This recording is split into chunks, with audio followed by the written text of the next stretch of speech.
श्री सद्गुरुनाथ महाराज की जय. ओम नमः शिवाय. एम विशालाक्षी लिखित परमपूज्य कलावती आई यांचे चरित्र. प्रथम उल्हास. सद्गुरु स्तवन. श्रीमद परमहंस सिद्धारूढ स्वामी यांच्या शिष्या, भारद्वाज वंशातील कन्या, कौशिक कुलातील स्नुषा, भगवान राजगोपाल यांची प्रिया, संसारत्रस्त लोकांना प्रेमामृत पाजणारी माता, विश्वोपकारी, आपल्या कृपाछत्राखाली येणाऱ्या सर्व लोकांना कल्पवृक्षाप्रमाणे असणारी, दर्शनमात्रे परिताप हरण करणारी, सदा उत्साही, प्रतिफळाची आशा न बाळगता भवसागरातून लोकांना तारण्यासाठी सदैव तत्पर असणारी, लहान थोर राजा रंक मूढ पंडित किंवा शत्रू शरणागत यांना समदृष्टीने पाहणारी, मितभाषणाने दुर्गुणांचा नाश करणारी, कमळांना उल्हसित करणाऱ्या सूर्याप्रमाणे आत्मकिरणांच्या द्वारे शरणागतांचे हृदय विकसित करणारी, कमलपत्राप्रमाणे विशाल नेत्र असणारी, पक्व आम्रफलाप्रमाणे कांती असणारी, वचनाने अत्यंत मृदू, दृष्टीने शीतल, मुखाने प्रफुल्ल, स्वशरीराचे बाबतीत निर्दय, व्रत पाळण्यात कठोर, विषयांविषयी पूर्ण निष्ठुर, पोटच्या मुलासहित सर्वस्वाचा त्याग करून 19व्या वर्षी सद्गुरु कृपेला पात्र झालेली, सांप्रत श्रीहरिमंदिरात वास करून आपल्या सहवासात येणाऱ्या लोकांवर आनंदाचा वर्षाव करणारी, सकल कलामंडित अशी जी परमपूज्य श्री कलावती आई हिच्या चरणी माझे शतशः प्रणाम असोत. बोले तैसा चाले या श्री तुकाराम महाराजांच्या उक्तीप्रमाणे जगात वावरणारी व्यक्ती म्हणजे एक संतच होत. काही लोक नुसत्या विचाराने तर काही उच्चाराने चांगले असतात, पण विचार, उच्चार व आचार या तिहींचे एकीकरण झालेले फक्त संतांच्याच ठिकाणी आढळून येते. ज्यांनी काया वाचा मन सद्गुरूंच्या चरणी वाहून परमपदाची प्राप्ती करून घेतली आणि जे आत्मस्वरूपाच्या ठिकाणी संथ म्हणजे स्थिर झाले, तेच एक संत होत. संतांच्या चरित्राचे अवलोकन केले असता ज्या मातापितरांच्या हृदयात त्याग, पवित्रता, कोमलता, दया, संतोष, शांती, निस्वार्थता व प्रेम आहे, अशा मातापितरांच्या पोटी संतांचा जन्म झालेला आढळून येतो. मग त्यांचा जन्म कुठेही होवो. भगवान श्रीकृष्णाचा जन्म कारागृहात, श्रीकृष्ण चैतन्य यांचा जन्म अगदी सामान्य व दरिद्री अशा घराण्यात, येशू ख्रिस्ताचा जन्म गोठ्यात, तर श्रीराम व श्री गौतम बुद्ध यांचा जन्म राजवाड्यात झाला. परंतु या या सर्वांची मातापितरे मात्र वरील गुणांनी युक्त अशीच होती. आमच्या आईंची मातापितरे पण अशीच असल्याचे आढळून येते. जन्म. सुसंस्कृत व सात्विक गुणांनी युक्त असे कल्याणपूरकरांचे घराणे.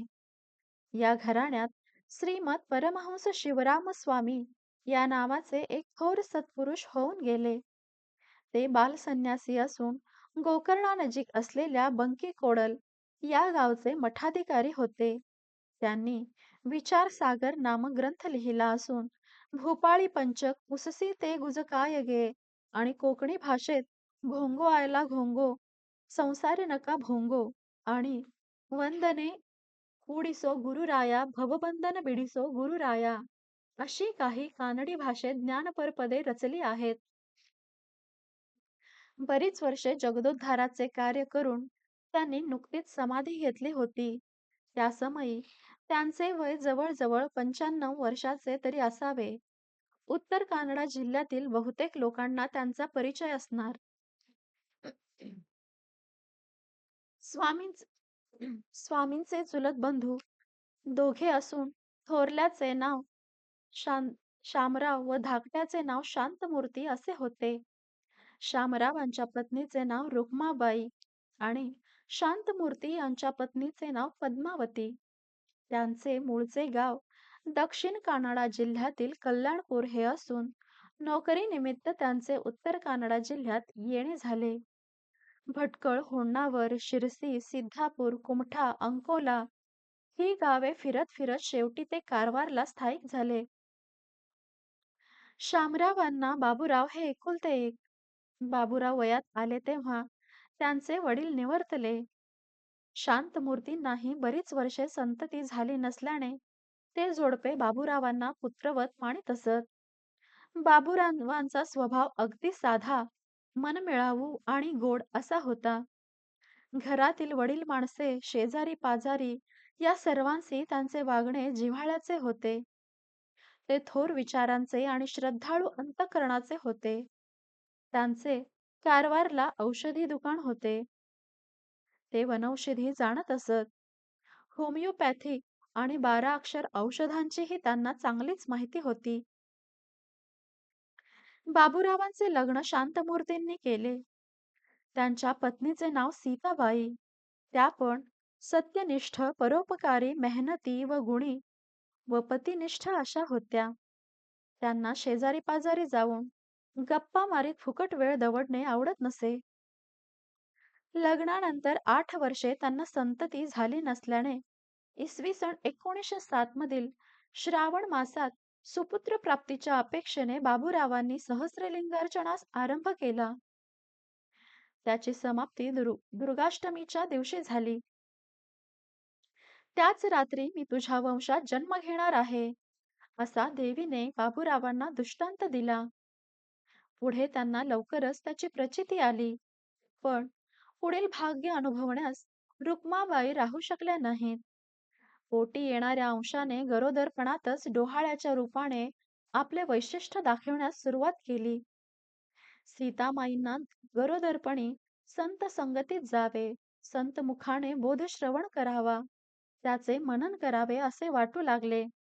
त्या समयी त्या सासूबाईंच्या बरोबर नेमाने पद्मनाभ तीर्थाच्या मठात जाऊ लागल्या.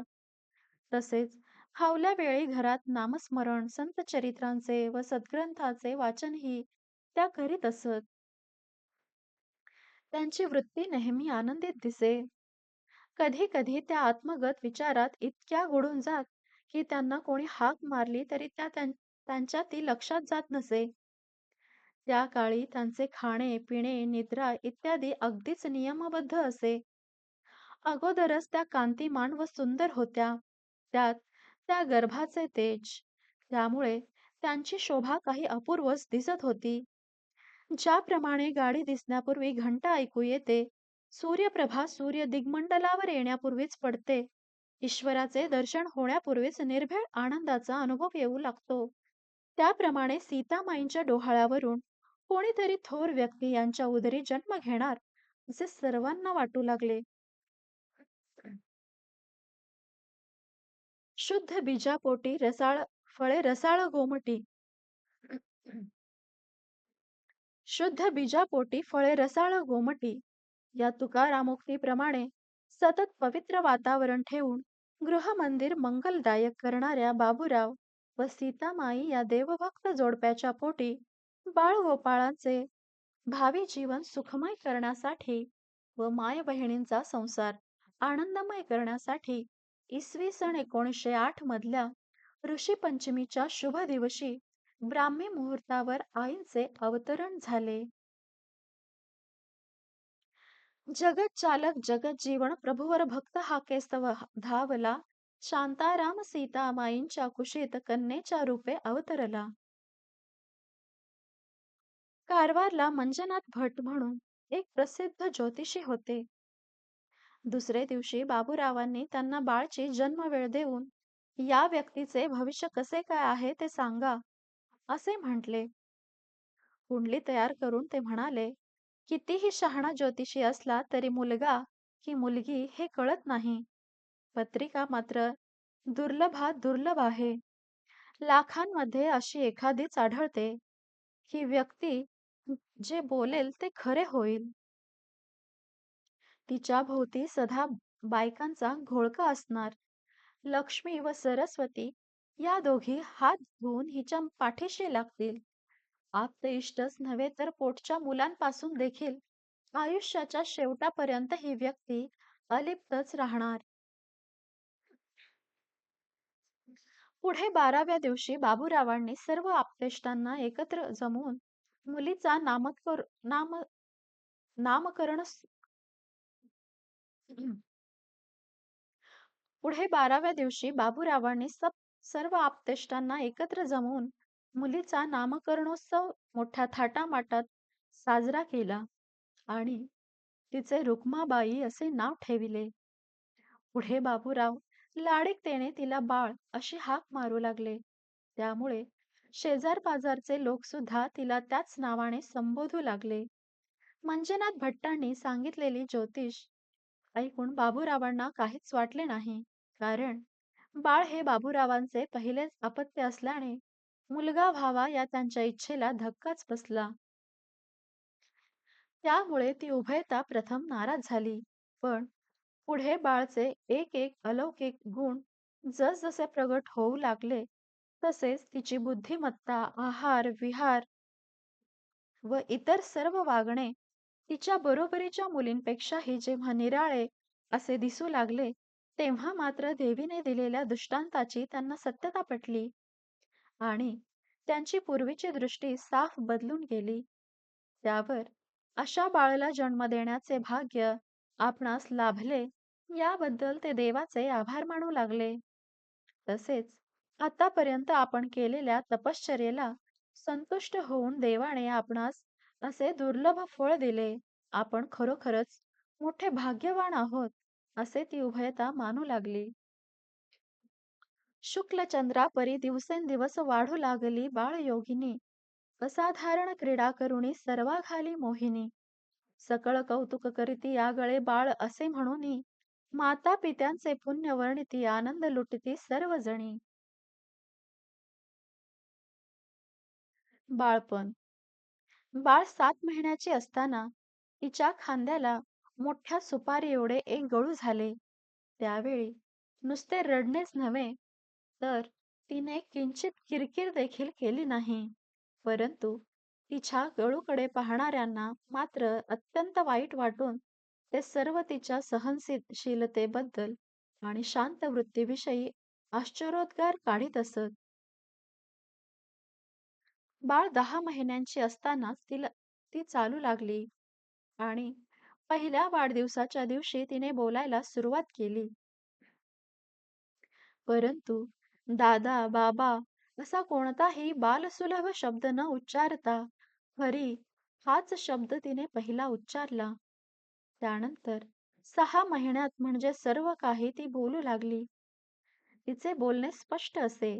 ती स्मितहास्य करून बोलू लागली की ऐकणारा मोहिनी टाकल्याप्रमाणे गुंग होऊन जात असे.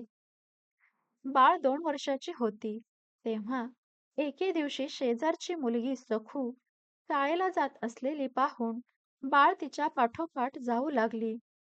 तेव्हा तिला उद्देशून, "हे पहा बाळ, वाटेत एक भला मोठा दाढीवाला उभा आहे. तो तुला घेऊन जाईल, म्हणून तू लवकर घरी जा. शाळेला येऊ नको." असे सांगून सखू जोरात पळाली. तेव्हा दाढीवाल्याचे नाव ऐकताच भिवून घरी परतण्यापेक्षा सखू, "तो दाढीवाला कुठे आहे ग? मला एक वेळ दाखव ना."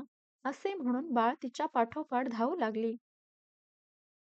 तोच तिच्या डाव्या पायाच्या अंगठ्याला ठेच लागून त्याचे नखच निखळले. अंगठ्यातून सारखे रक्त वाहू लागले. पण तेथे बाळचे मुळीच लक्ष नव्हते. सखूने जेव्हा मागे वळून पाहिले तेव्हा रस्त्याच्या मध्यभागी पायाचा अंगठा निरीक्षण करीत असलेली बाळ तिला दिसली. सखूचे बाळवर अत्यंत प्रेम होते. त्यामुळे शाळेला जाण्याचे सोडून ती परत आली. बाळाला घरी पोहोचवण्याकरिता तिने तिला कडेवर घेतले व ती चालू लागली. कडेवर बसल्या बसल्या, "सखू, मला शाळेला घेऊन चल ना. परत घरी घेऊन नको जाऊ." असे म्हणून बाळ तिला सारखी विनवू लागली. तिची समजूत घालण्याच्या नादात अंगठ्यातून निघालेल्या रक्ताने जरी सखूचा परकर भिजला, तरी तिला ते समजू शकले नाही. त्यावेळी ती त्यावेळची ती अंगठ्याची खूण अद्यापही आहे. बाळाला 3रे वर्ष लागल्यावर शांतमूर्तींनी गोकर्णानजीक हिरेगुत्ती या गावी शेत खरेदी केले. आणि ते तेथे घर बांधून राहिले. त्यावर स्नेहाच्या आग्रहावरून बाबूराव कारवारहून गोकर्ण येथे राहावयास गेले. गोकर्ण हे लहानसेच गाव आहे, परंतु ते क्षेत्राचे ठिकाण असल्यामुळे तेथे लोकांचे सारखे येणे जाणे असते. प्रत्येक देवळात भजन, कीर्तन, प्रवचन, पुराण हे नेहमी चालत असे. या क्षेत्रात प्रवेश करतेवेळी प्रथमच महाकाळीचे देऊळ लागते. महाबळेश्वराच्या देवळाच्या मागे ताम्रगौरी या नावाच्या देवीचे देऊळ आहे. तिने हातात तराजू धरलेला असून डाव्या पारड्यात काशी क्षेत्र आणि उजव्या पारड्यात गोकर्ण क्षेत्र घालून ते जोखून पाहिले असता त्यात गोकर्ण क्षेत्रच श्रेष्ठ ठरले, अशी आख्यायिका आहे. गाव गावाच्या वेशीपासून थेट महाबळेश्वराच्या देवळापर्यंत एकच एक सरळ रस्ता असून त्याच्या दुतर्फा घरे व दुकाने आहेत. तेथे पर्वकाळी समुद्र स्नानाच्या निमित्ताने गावोगावचे लोक येत असतात. तेथे दरवर्षी महाशिवरात्रीला मोठी जत्रा भरते. बाबूरावांनी तेथे औषधाचे दुकान घातले.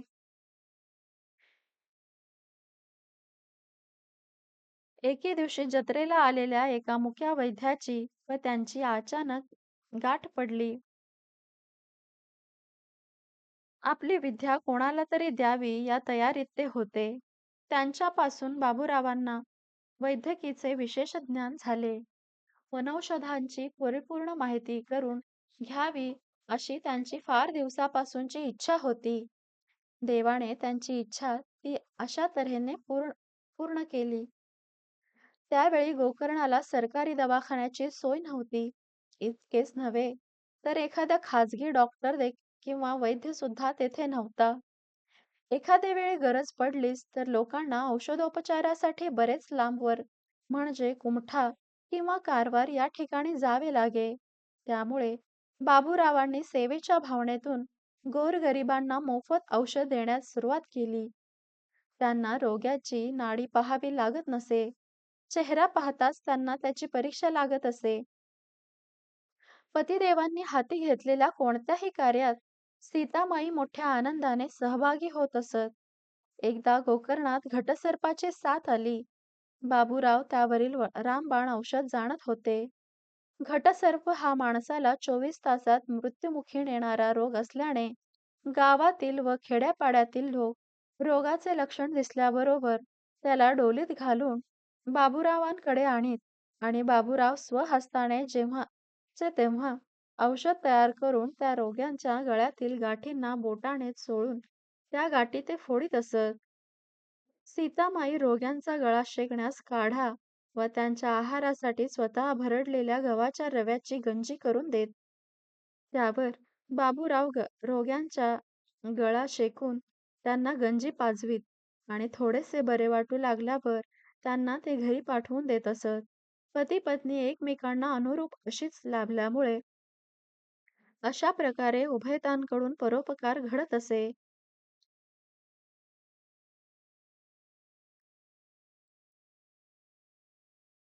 बाबूरावांच्या अंगात वेड्यांनाही शहाणे करण्याची कला होती.